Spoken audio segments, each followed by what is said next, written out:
छत्रपती शिवाजी महाराजांच्या राजमुद्रेस वंदन करून मी श्रावणी सौदागर गिड्डे 6वी ब ची इंग्लिश स्कूलची विद्यार्थिनी तुमच्या समोर विषय म्हणते छत्रपती शिवाजी महाराज.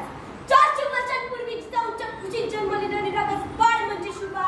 एकीकडे सैमाचा घाट म्हणजे शुभा, सत्य रक्ताची लाट म्हणजे शुभा.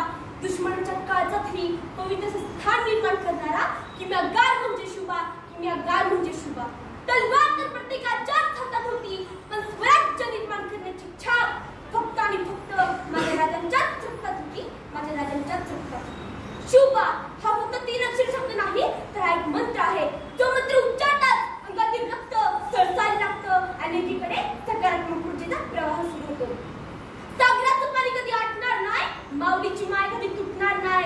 सागराचं पाणी कधी आटणार नाही, माऊलीची माय कधी तुटणार नाही. हा जन्मच काय, असे 1000 जन्म झाले तरी छत्रपती शिवाजी महाराजांचा नाद कधी सुटणार नाही.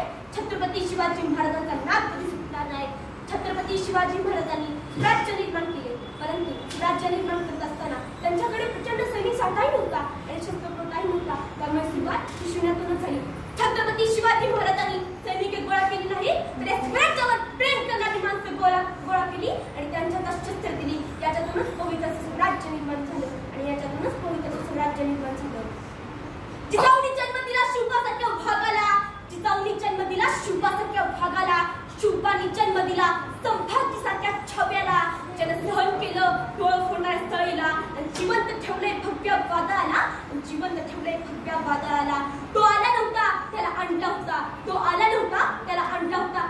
32 दातांचा पोकर माझ्या शुभानी एकट्याने फाडला होता, एकट्याने फाडला होता. त्या मंचाची रजा घेताना मला एवढंच म्हणावीच वाटतं, त्या मंचाची रजा घेताना मला एवढंच म्हणावीच वाटतं, घासल्याशिवाय धार येत नाही तलवारीच्या पातीला, घासल्याशिवाय धार येत नाही तलवारीच्या पातीला.